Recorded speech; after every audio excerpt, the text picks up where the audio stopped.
நீங்கள் சோஷியல் மீடியாவில் துபாய்னு சர்ச் பண்ணாலே பெரிய பெரிய ஸ்கைலைன் பில்டிங்ஸு, லக்ஸுரி காரு, அதுக்கப்புறம் ஒரு நல்ல ஒரு லைஃப் ஸ்டைலு, இதெல்லாம் தான் வந்து நீங்கள் சோஷியல் மீடியாவில் பார்க்குறது. ஆனால் இது எல்லாமே 20% தான். மீதி 80% நிறைய வீடியோஸில் நான் பார்த்துருக்கேன். அந்த ரியாலிட்டி சொல்கிறேன் அப்படின்னு சொல்லுவாங்க. ஆனால் அந்த ரியாலிட்டியை வந்து ஃபுல்லாக வந்து சொல்கிறாங்களா இல்லையான்ட்டு எனக்கு தெரியல. இன்றைக்கி இந்த வீடியோவில் நம்ம அந்த ரியாலிட்டி தான் பார்க்க போகிறோம். இந்த வீடியோ உங்களுக்கு ரிலேட்டபிளாக இருந்தால் ஒரு லைக் பண்ணிட்டு பாருங்கள். So welcome back to our channel.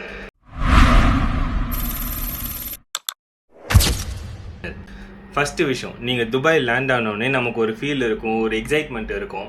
Aha, Dubai வந்துட்டோம், துபாய் காற்ற சுவாசிக்கிறேன், துபாய் மண்ணில் நடக்கிறேன், புது லைஃபு, புது கண்ட்ரி, நியூ பிகினிங்கு, இதெல்லாமே ஒரு எக்ஸைட்மெண்ட் இருக்கும். ஸோ அந்த எக்ஸைட்மெண்ட்லேருந்து கொஞ்சம் கொஞ்சமாக நமக்கு அந்த ரியாலிட்டி புரிய வரும். கரெக்டாக துபாயில் ஜாப் கிடைக்கிறது அவ்வளோ ஈஸி கிடையாது.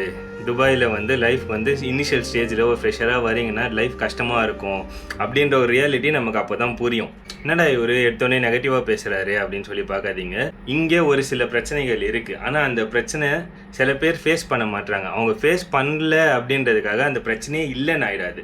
அந்த பிரச்சனை யார் யாரெல்லாம் வந்து ஃபேஸ் பண்ணுறாங்களோ அது அவங்களுக்கு மட்டும்தான் அந்த ஒரு ஃபீல் இருக்கும். இந்த வீடியோவை வந்து அவங்க ரிலேட் பண்ணிக்க முடியும். ஸோ அவங்களுக்காக தான் மெயினாக இந்த வீடியோ. ஃபஸ்ட்டு விஷயம், நம்ம துபாய்க்கு லேண்ட் ஆனோடனே நம்ம என்ன பண்ணுவோம், நமக்கு ஒரு நல்ல ஒரு அகாமடேஷன் வேணும்னு பார்ப்போம். பட் இங்கே இந்த அகாமடேஷன் ப்ரைஸஸ்லாம் பார்த்தீங்கன்னா ரொம்பவே எக்ஸ்பென்சிவாக இருக்கும். நம்மளால் அந்த டைமில் அதை அஃபோர்ட் பண்ண முடியாது. ஸோ நம்ம என்ன பண்ணுவோம், ஒரு ஷேர்ட் அகாமடேஷன் போவோம். ஷேர்ட் அகாமடேஷனாக ஒரு 2 பேர் 3 பேர் அந்த மாதிரிலாம் இருக்காது. நான் பர்சனலாக ஃபீல் பண்ணியிருக்கேன். 12 பேர் 16 பேர்லாம் வந்து ஒரே ரூமில் இருப்பாங்க. ஏன்னா இனிஷியல் ஸ்டேஜில் நம்ம அவ்வளோதான் லிமிட்டடாக தான் காசு எடுத்துகிட்டு வருவோம். ஸோ அதுக்கு ஒரு 15 பேருக்கு ஒரு வாஷ்ரூமு, ஒரு பால்கனி, இவ்வளோ தான் இருக்கும். எந்த பக்கம் திரும்பி பார்த்தாலும் ட்ரெஸ்ஸஸ் இருக்கும், பேக்ஸ் மாட்டி இருக்கும். உங்களுக்குன்னு ஒரு ப்ரைவேட் ஸ்பேஸ் இருக்காது, உங்களுக்குன்னு ஒரு ஓன் டைம் இருக்காது. உங்களோட ஸ்லீப் ரொட்டீனும் உங்களோட லைஃப்பும் மற்றவங்களுக்காக நீங்கள் வந்து அட்ஜஸ்ட் பண்ணிட்டு இருக்கிற ஒரு சுச்சுவேஷன் இங்கே வரும்.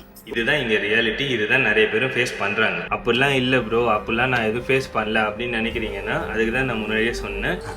ஆனால் முட்டை போடுற கோழிக்கு தான் தெரியும் மற்றவங்க இந்த இஷ்யூ ஃபேஸ் பண்ணலைன்னு ஆகிடாது. ஏன்னா இந்த வீடியோ எடுக்கிறதுக்கு முன்னாடி நான் அவ்வளோ பேர்கிட்ட பேசினேன். அவ்வளோ பேர்கிட்ட வந்து அவங்களோட சுச்சுவேஷன் என்னன்றதை நான் தெரிஞ்சுக்கிட்டேன். சில இடத்துலலாம் பார்த்தீங்கன்னா இந்த பெட் பக்ஸ் இருக்கும். நான் இங்கே வந்து தான் அந்த பெட் பக்ஸ்ன்றதை நான் கேள்விப்பட்டேன். ஸோ அந்த பெட் பக்ஸ் வருதுன்னு சொல்லிட்டு நிறைய பெட் ஸ்பேஸில் என்ன பண்ணுறாங்க, அவங்களுக்கு மேட்ரஸே வந்து கொடுக்காம அந்த ப்ளைவுட்டில் தான் ஒரு பெட்ஷீட்டை போட்டு தூங்கின்னு இருக்காங்க. ஸோ அந்த மாதிரிலாம் வந்து சில பெட் ஸ்பேஸ்லாம் நான் நேரில் போய் பார்த்தேன். ஸோ இங்கே அதெல்லாம் வந்து இப்போ நான் இதை கேட்கும் போது எனக்கே ரொம்ப புதுசாக இருக்கும். இந்த மாதிரிலாம் வந்து நம்ம ஃப்ரெண்ட்ஸு, நம்ம ரிலேட்டிவ், நமக்கு தெரிஞ்சவங்களே இந்த மாதிரிலாம் வந்து இவ்வளோ சஃபர் பண்ணுறாங்களா அப்படின்னு சொல்லிட்டு எனக்கே அது கொஞ்சம் புதுசாக தான் இருந்துச்சு. அந்த மாதிரி ஒரு அகாமடேஷன் நம்ம ஸ்டே பண்ணும்போது நம்மளோட டெய்லி லைஃப் எப்படி இருக்கும்னு பார்த்தீங்கன்னா, நீங்கள் காலையில் தூங்கி எழுந்திருப்பீங்க. உங்களால் வாஷ்ரூம் யூஸ் பண்ண முடியுமான்னு கேட்டால் உங்களால் அந்த டைமில் யூஸ் பண்ண முடியாது. உங்களுக்குன்னு ஒரு அலோகேட்டட் டைம் இருக்கும். அந்த டைமில் தான் யூஸ் பண்ண முடியும். உங்களுக்கு காலைல ஒரு 7 மணிக்கு டியூட்டியா, 6லேருந்து 6:15 இதுதான் உன்னோட டைமிங். இதுக்குள்ளே வந்து நீ உன்னோட காலை கடன் எல்லாத்தையும் முடிச்சுட்டு வந்துடணும். அடுத்தது பார்த்தீங்கன்னா வேற ஒருத்தவங்க லைனில் வெயிட் பண்ணிட்டு இருப்பாங்க. ஸோ உங்களால் நினச்ச டைமில் உங்கள் வாஷ்ரூம் யூஸ் பண்ண முடியாது. உங்களால் நினச்ச டைமில் உங்களோட துணியை வாஷ் பண்ண முடியாது. ஸோ மற்றவங்களும் அதை யூஸ் பண்ணணும்னு சொல்லிட்டு லைனில் வெயிட் பண்ணிட்டு இருப்பாங்க. நீங்கள் யோசிச்சு பாருங்கள், ஒரு நாள் ஃபுல்லாக நீங்கள் வெளியே போயிட்டு நிறைய கம்பெனிஸ் ஏறி இறங்கியிருப்பீங்க, அவ்வளோ ட்ராவல் பண்ணியிருப்பீங்க, அவ்வளோ தூரம் நடந்துருப்பீங்க. இது எல்லாமே பண்ணிவிட்டு டயர்டாக நம்ம வீட்டுக்கு வந்து ஸோ ஓகே பீஸ்ஃபுல்லாக இருக்கலாம் அப்படின்னு பார்த்தா நம்மளால் இருக்க முடியாது. ஏன்னா கசகசன்னு எதாவது பேசினே இருப்பாங்க, ஏதாவது ஒரு நமக்கு டிஸ்டர்பன்ஸ் இருக்கும். நம்மளோட பாடி அவ்வளோ டயர்டாக இருக்கும், ஆனால் நம்மளோட மைண்டுக்கு ரெஸ்ட்டு கிடைக்காது. ஸோ இந்த விஷயத்த நானுமே ஃபேஸ் பண்ணியிருக்கேன் துபாய் வந்த புதுசில். அதாவது ஒரு 5 வருஷத்துக்கு முன்னாடி நம்மளால் எதுவுமே பீஸ்ஃபுல்லாக பண்ண முடியாது. இப்போ இன்கேஸ் நான் ஒரு 9 மணி 10 மணிக்கு நான் வந்து ஃப்ரெண்டுக்கிட்ட பேசுகிறேன், அப்படி இல்லைனா வந்து எங்கள் வீட்டில் கால் பண்ணி பேசுகிறேன்னா என்னால் இருந்த இடத்துலேருந்து என்னால் பேச முடியாது. பக்கத்து பெல்ல என்ன சொல்லுவாங்க, அடிக்க போறேன் சாப்பு சாப்புன்னு, ஒன்று கிச்சன் போய் பேசு, இல்லை பால்கனி போய் பேசணுவோம். ஏன்னா அது அவங்களுக்கு டிஸ்டர்பன்ஸாக இருக்கும்னு சொல்லிட்டு அடுத்தவங்களுக்காக நம்மளோட லைஃப்பை நம்ம அட்ஜஸ்ட் பண்ணிக்கிற மாதிரி இருக்கும். இது எல்லாமே என்ன ஆகுனா நமக்கு கொஞ்சம் கொஞ்சமாக நமக்கு மென்டலி அஃபெக்ட் ஆகும். இதுவே நீங்கள் உங்கள் ஃப்ரெண்ட்ஸாக நீங்கள் சேர்ந்து உங்களுக்கு 5 பேர் 10 பேர் சேர்ந்து ஒரு ரூம் எடுத்து தங்குறீங்க அப்படின்னா எந்த பிரச்சனையுமே இல்லை. ஃப்ரெண்ட்ஸாக ஒரு மாதிரி ஜாலியாக அப்படியே போய்டும். ஸோ அது வேறு. இது டோட்டலாக கம்ப்ளீட்டாக ஒரு ஸ்ட்ரேஞ்சர்ஸ் கூட நீங்கள் இருந்தீங்கன்னா எப்படி இருக்கும், எப்படி இருந்துச்சு அப்படின்றது தான். ஸோ அடுத்தது பார்த்தீங்கன்னா மணி ப்ரெஷர். இதுதான் நமக்கு இருக்கிற ஒரு மேஜரான ப்ரெஷர் இங்கே துபாயில். நீங்கள் துபாய்க்கு வந்துட்டு ஜாப் தேடும் போது ஈச் அண்ட் எவ்ரி திரம் பார்த்து ஸ்பெண்ட் பண்ணுற மாதிரி இருக்கும். ஆனால் அப்படி தான் இருக்கணும். ஏன்னா நமக்கு இன்கம் இருக்காது. பட் அதுக்கான எக்ஸ்பென்சஸ் ஸ்டாப் ஆகுமான்னு கேட்டிங்கன்னா எக்ஸ்பென்சஸ் ஸ்டாப் ஆகாது. எக்ஸ்பென்சஸ் அது மட்டும் இருந்துகிட்டே தான் இருக்கும். டெய்லி டிரான்ஸ்போர்ட் இருக்கும், டெய்லி ஃபுட்டு இருக்கும், மாதம் ஆனால் ரெண்ட்டு கொடுத்தாகணும். ஸோ இது எல்லாமே வந்து அந்த எக்ஸ்பென்சஸ் இருந்துகிட்டே தான் இருக்கும். ஒரு தினம் நம்ம வந்து ஸ்பெண்ட் பண்ணும்போது நம்ம கேல்குலேட் பண்ணி பார்ப்போம், ஐயோ இது நம்ம ஊருக்கு கன்வெர்ட் பண்ணால் எவ்வளோ வரும், அப்படி இப்படின்னு சொல்லிட்டு ஏகப்பட்ட விஷயங்கள் நம்ம மண்டைக்குள்ளே ஓடிட்டே இருக்கும். ஒரு குறிப்பிட்ட அமௌண்ட்டை நம்ம எடுத்துகிட்டு வருவோம். அந்த அமௌண்ட்டை வச்சு எவ்வளோ நாள் நம்மளால் சர்வை பண்ண முடியும். நாட்கள் போக போக நமக்கு அந்த ப்ரெஷர் வந்து பில்ட் ஆகிட்டே இருக்கும். ஐயோ இவ்வளோ நாள் ஆகிடுச்சு, இதுக்கப்புறம் நம்ம என்ன பண்ணுறது, நமக்கு இன்னும் வேலை கிடைக்கல அப்படின்னு சொல்லிட்டு அவ்வளோ ஒரு ப்ரெஷரு. லிட்ரலாக நான் துபாய் வந்து ஒரு 2 monthsலேயே என்னோடய வீசா முடிய போகுது. வீசா முடிகிற டைமில் என் கையில் காசு கிடையாதப்போ என் கையில் ஒரு அந்த iPhone 11 Pro வச்சுருந்தேன். அதை எடுத்துன்னு போய் சேல் பண்ணிவிட்டு ஒரு 6S ஒன்று வாங்கின்னு வந்துட்டு அதில் தான் வந்து ஒரு மாதம் ரெண்ட்டை கொடுத்துட்டு மீதி செலவு பார்த்துருந்தேன். தேங்க்ஃபுல்லி எனக்கு வீசா முடிய போகிற ஒரு வாரத்துக்கு முன்னாடி எனக்கு ஒரு நல்ல ஒரு வேலை கிடச்சிது. ஏன்னா அந்த ஒரு சுச்சுவேஷன் நானுமே ஃபேஸ் பண்ணியிருக்கேன். இன்னொரு விஷயம் பார்த்தீங்கன்னா டைம் ப்ரெஷர் வந்து யாருமே அதை பற்றி அவ்வளோ வந்து பேசி நான் பார்த்ததில்லை. டைம் ப்ரெஷர்னால் நம்ம ஒரு 2 மாதம் வீசாவில் தான் வந்திருப்போம். ஆனால் ஒரு மாதம்ன்றது டக்குன்னு போயிடும். ஒரு நாளும் நமக்கு வந்து ஜாப் சர்ச் போவோம் வருவோம், அவ்வளோ ட்ரை பண்ணுவோம். பட் ஈச் அண்ட் எவ்ரிடே நம்ம கிராஸ் ஆகும்போது ஐயோ இன்னும் 1 மாதம் தான் இருக்குது, ஐயோ இன்னும் 3 weeks தான் இருக்குது, இன்னும் 2 weeks தான் இருக்குன்ட்டு நமக்குள்ளே அவ்வளோ ப்ரெஷர் பில்ட் ஆகும். இவ்வளோ ப்ரெஷரு, இவ்வளோ விஷயங்கள் இது எல்லாமே நம்ம வந்து தாண்டி ஒரு சர்வைவல் மோடுக்கு நம்ம போவோம். அந்த டைமில் நமக்கு இந்த மணி ப்ரெஷரு, நமக்கு இந்த டைம் ப்ரெஷரு இதெல்லாம் வந்து இருக்கிறதுனால நம்ம என்ன பண்ணுவோம், ஏதாவது ஒரு வேலை கிடைச்சாலும் பரவாயில்ல அப்படின்ற ஒரு மைண்ட் செட் ஆட்டோமேட்டிக்காக அது வந்துடும். ஸோ அதனால் நம்ம என்ன பண்ணுவோம், எந்த ஒரு வேலை கிடைச்சாலும் பரவாயில்ல அப்படின்னு சொல்லிட்டு அதை எடுத்து நம்ம பண்ண ஆரம்பிச்சிடுவோம். அதுதான் வந்து சர்வைவல் மோடு. கரியர் ஓரியன்டாக, பேஷன் ஓரியன்டாக இங்கே வரவங்க சர்வைவல் மோடுக்குள்ளே என்ட்ரு ஆகும்போது ஸோ இந்த கரியரையும் இந்த பேஷனையும் நிறைய பேர் மறந்துடுறாங்க. ஒன்ஸ் இந்த சர்வைவல் மோடுக்கு போனதுக்கு அப்புறமே அது வந்து ஒரு மென்டல் ஸ்ட்ரெஸ்ஸை க்ரியேட் பண்ணும். ஓவர் திங்க் பண்ணுவோம், லோன்லினஸாக ஃபீல் பண்ணுவோம், ப்ளஸ் வந்து நமக்கு ஸ்ட்ரெஸ் ஆட் ஆகும். நம்மளோட டிசிஷன்ஸ் மேலே நமக்கு வந்து கொஷின் வரும். நம்ம பண்ணுறது கரெக்டு தானா, இதுக்காக தான் நான் துபாய் வந்தேனா, இங்கே வந்து பெரிய தப்பு பண்ணிட்டோமா அப்படின்ற மாதிரி நமக்குள்ளே ஏகப்பட்ட கொஷின்ஸ் வரும். இந்த வீடியோவில் நீ என்ன தான் சொல்ல வரேன்னு கேட்டிங்கன்னா, not every one fails, every one struggle, but they still make it. யாரெல்லாம் வந்து அந்த ஒரு ஃபேஸை தாண்டி அவங்களோட ட்ரீமை நோக்கி அவங்க போகிறாங்களோ அவங்க எல்லாருமே துபாயில் ஒரு செம்மையான லைஃப் ஸ்டைலில் இருக்காங்க. அவங்க வந்து அடுத்தடுத்த பெட்டர் ஆப்பர்ச்சுனிட்டி தேடி போயிட்டே இருப்பாங்க. இங்கே துபாயில் ஏகப்பட்ட ஆப்பர்ச்சுனிட்டிஸ் இருக்குது. பட் அதை நம்ம யூட்டிலைஸ் பண்ணிக்கிறோமா அப்படின்றது தான் மிகப்பெரிய ஒரு கொஷின். ஸோ நீங்கள் துபாய்க்கு வரணும்னு நினைக்கிறீங்களா, மென்டலி, ஃபைனான்ஷியலி, ப்ரொஃபஷ்னலி ப்ரிப்பேர்டாக வாங்க. ஸ்கில்லை அப்கிரேட் பண்ணுங்கள். உங்கள் ஸ்கில் துபாய் பொறுத்த வரைக்கும் 3 விஷயந்தான். ஒன்று ஸ்கில்லு, இன்னொன்று லக்கு, இன்னொன்று ரெஃபரன்ஸு. இது 3 உங்களுக்கு இருக்குது அப்படின்னா உங்களுக்கு ஈஸியாகவே வேலை கிடைக்கும். உங்களோட ட்ரீமை நீங்கள் அச்சீவ் பண்ணலாம். துபாய் வந்து உங்களோட லைஃபே மாற்றும். என்னோட லைஃப்பை மாற்றிருக்கு, நிறைய பேரோட லைஃபே மாற்றிருக்கு. துபாய் வந்தால் எந்த மாதிரி ஸ்ட்ரகிளை நீங்கள் ஃபேஸ் பண்ணுவீங்க, ரியாலிட்டி என்ன அப்படின்றத நீங்கள் தெரிஞ்சுக்கணும் தான் இந்த வீடியோவே. ஸோ இதுக்கு இவ்வளோ எக்ஸாம்பிள் நான் கொடுத்ததுக்கு ரீசனுமே அதுதான். அண்ட் மோர் ஓவர் நான் இந்த வீடியோ பண்ணுறதுக்கான ரீசன் இதுதான். இவ்வளோ பேர் கமெண்ட் பண்ணி எனக்கு வந்து ஜாப் இருந்தால் சொல்லுங்கள், ஜாப் பற்றி சொல்லுங்கள் அப்படின்னு சொல்லிட்டு நான் வந்து ஒரு லைஃப் ஸ்டைல் கிரியேட்டர். நான் வந்து இந்த கப்புள் சேனலில் தான் வந்து ஸ்டார்ட் பண்ணோம்.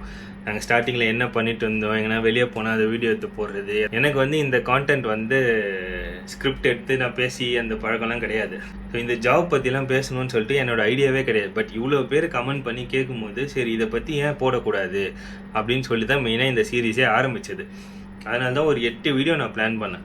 ஃபஸ்ட்டு விஷயம் என்னென்னா இங்கே இருக்கிற சுச்சுவேஷனை இது பண்ணணும். அதுக்கப்புறம் ஜாப் மார்க்கெட்டை பற்றி தெரிஞ்சுக்கணும். இப்போ இந்த வீடியோவில் இங்கே ரியாலிட்டி என்ன வந்தால் என்ன பிரச்சனைலாம் நீங்கள் ஃபேஸ் பண்ணுவீங்க அப்படின்னு சொல்லிட்டு, நெக்ஸ்ட்டு வந்து என்னென்ன மிஸ்டேக்ஸ் பண்ணக்கூடாது, அடுத்தது எப்படி வந்து ஒரு ஜாப் கைடு ரெடி பண்ணலாம். ஸோ இந்த மாதிரி வந்து நான் பிளான் பண்ணி வச்சுருக்கேன்.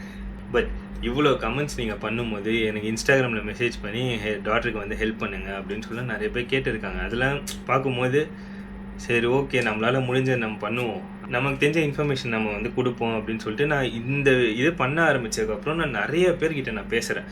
நிறைய வந்து இந்த பெட் ஸ்பேஸில் இருக்கிறவங்க, ஸோ ஜாப் தேடி வரவங்க, நிறைய விஷயம் என்னால் தெரிஞ்சுக்க முடியுது.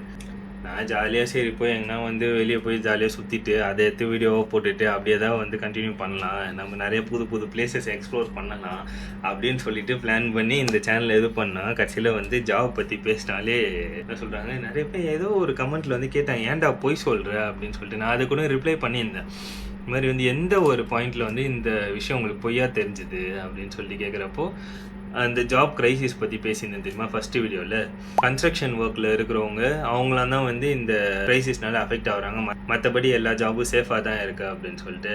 ஸோ அதுக்கு தான் வந்து நான் ரிப்ளை பண்ணேன். அது மட்டும் இல்லை, நான் சொன்னேன் தெரியுமா, நான் நிறைய பேர்கிட்ட பேசி ஓகே இந்த மாதிரி ப்ராப்ளம்லாம் இங்கே இருக்குது அப்படின்னு சொல்லிட்டு எனக்கு அப்போ தான் தெரிய வரும்போது அப்போ தான் அவங்களுக்கும் நான் ரிப்ளை பண்ணேன். எனக்கு வந்து அதுக்கப்புறம் நிறைய பேர்ட்டு எனக்கு கேட்கும் போதும் அவங்களும் சொல்கிறது ஆமாம் ப்ரோ எனக்கு வேலை போயிடுச்சு அப்படின்னு சொல்லி எனக்கு மெசேஜ் பண்ணுறாங்க. இந்த மாதிரி எனக்கு வந்து 60% சேலரி தான் தராங்க, 50% சேலரி தான் தராங்க, இல்லை மேண்டேட்ரி வெக்கேஷன் எடுக்க வைக்கிறாங்க, எல்லாம் முடிஞ்சதும் உங்களை கூப்பிடுறோம் அப்படின்னு சொல்கிறாங்கன்ட்டு அவ்வளோ பேருக்கு அவ்வளோ ப்ரெஷர் இருக்குது. ஆனால் அவங்களாம் யாருமே வந்து கன்ஸ்ட்ரக்ஷன் ஒர்க்கர்ஸோ மற்ற ஒர்க்கர்ஸோ அப்படி கிடையாது. எல்லாமே வந்து ப்ரொஃபஷனல், நல்லா படிச்சுட்டு நல்ல ஒரு ஜாபில் இருந்தவங்க, நர்சஸ் மெயினாக. அவங்க எல்லாருமே வந்து இந்த ஒரு சுச்சுவேஷனை ஃபேஸ் பண்ணுறாங்கன்னு நினைக்கும்போது ஓகே இது ஏன் வந்து ஒரு அவேர்னஸை நம்ம இந்த வீடியோவில் போடக்கூடாது அப்படின்னு நான் போட்டால் அதுக்கு நான் போய் சொல்கிறேன்னு ஒருத்தன் கமெண்ட் போடுறாங்க. என்னடா அது மட்டும்தான்னு கேட்டால் கிடையாது. இன்னொருத்தவன் கமெண்ட் போடுறான், இந்த மாதிரி வந்து 2000 ரூபாய் இருந்தால் போதும் நீ ஜெயிலுக்கு போகணும், இங்கே உண்மையை பேசினா ஜெயிலுக்கு போவேன்னு சொல்கிறான். என்னடா நினச்சினுக்கிறீங்க என்ன? விட்டா கிறுக்கு நாச்சி வாங்கி போட்டுருக்கு. பட் அது எல்லாமே தாண்டி நிறைய பாசிட்டிவான கமெண்ட்ஸ் வரும்போது உண்மையிலே அதை படிக்கிறதுக்கு ரொம்ப ஹாப்பியாக இருக்குது. என்னால் இந்த விஷயங்கள் எல்லாமே என்னால் ஒரே வீடியோவில் சொல்ல முடியும். ஒரு 12 நிமிஷம் வீடியோ, ஒரு 15 நிமிஷம் வீடியோஸில் என்னால் மொத்த டாப்பிக்குமே கவர் பண்ண முடியும். மொத்த டாப்பிக்குமே நான் ஒரே வீடியோவில் சொன்னால் உங்களுக்கு அது பிடிக்குமா, உங்களுக்கு அது புரியுமா? இப்போது இன்கேஸ் யாராவது ஒருத்தவங்க ஊருக்கு வராங்க அப்படின்னா அவங்களுக்கு இந்த வீடியோ மேபி யூஸ்ஃபுல்லாக இருக்கும். இது வந்து ஒரு ஆர்டராக வரும். ஸோ ஆர்டராக பார்த்தா உங்களுக்கு நல்லாவே புரியும். ஸோ நெக்ஸ்ட் வீடியோஸில் துபாய் வந்ததுக்கப்புறம் என்னென்ன மிஸ்டேக்ஸ்லாம் வந்து பண்ணக்கூடாது, ஓகே இந்த மிஸ்டேக்ஸ்லாம் அவாய்ட் பண்ணால் ஓகே நமக்கு வந்து ஒரு ரைட்டான ட்ராக்ல நம்ம போவோம் அப்படின்னு சொல்லிட்டு ஒரு கைடன்ஸ் கிடைக்கும். அப்படின்றதுக்காக தான் இந்த இதை வந்து நான் அவ்வளோ பிரித்து அவ்வளோ டீட்டெயிலாக பண்ணுறதுக்கான ரீசன். ஒரு 100 பேருக்கு வந்து இது வந்து கொஞ்சம் யூஸ்ஃபுல்லாக இருந்தால் கூட எனக்கு ரொம்ப சந்தோஷம். சரி, ஏன் வீடியோ முடிஞ்சு கூட ஏன் இப்படி பேசிட்டு இருக்கிறேன்னா, ஒரு கமெண்ட் இந்த கமெண்ட்டை பாருங்களேன். Bro you are a loser, please don't blame Dubai. நீ படிக்காமல் இருந்தால் எப்படிடா வேலை கிடைக்கும்? நான் வந்து பயோமெடிக்கல் இன்ஜினியரிங் முடிச்சிருக்கேன்டா. நீங்கள் வந்து கூகுளில் சர்ச் பண்ணால் தெரியும், டாப் ஹாஸ்பிட்டல் இன் துபாய் 2026ன்னு போட்டிங்கன்னா எங்கள் ஹாஸ்பிட்டல் பேர் தான் வரும். பெருமையாக சொல்லுவேன், அங்கே தான் நான் வேலை செய்கிறேன். படிக்காமல் ஒன்றும் அங்கே போய் வேலை செய்யலை. இல்லை நல்ல ஒரு பொசிஷனில் இருக்கேன், நல்ல சம்பளம் வாங்குகிறேன். சொன்ன மாதிரி இந்த செக்டர் வந்து இந்த ஜாப் செக்டரை பற்றி பேசணும், இதை பற்றி நான் வீடியோ போடணுன்றது என்னோடய ஐடியாலே இல்லை. நான் ஆல்ரெடி வந்து அந்த காஸ்ட் ஆஃப் லிவிங்னு ஒரு வீடியோ போட்டிருப்பேன், ஹவு டு கெட் எ ஜாப்னு சொல்லிட்டு. அது ஒரு வீடியோ, அதான் ஆல்ரெடி ஒரு வீடியோ போட்டோமே அப்படின்னு சொல்லி அதை நான் விட்டுட்டு இருப்பேன். பட் ஏன் இவ்வளோ டீட்டெயிலாக வந்து பிரித்து இந்த வீடியோ போடுறேன்னா, புதுசாக யாராவது வந்து துபாய்க்கு வரணும்னு பிளான் பண்ணுறாங்களா, அவங்க வந்து நம்ம சேனலை பார்க்குறாங்களா, சேனலை பார்த்தா ஓகே ஃபஸ்ட்டு வந்து என்ன அப்படின்றத ஆர்டராக நமக்கு அவங்களுக்கு தெரியும் அப்படின்றதுக்காக தான் இந்த வீடியோ பண்ணுறது.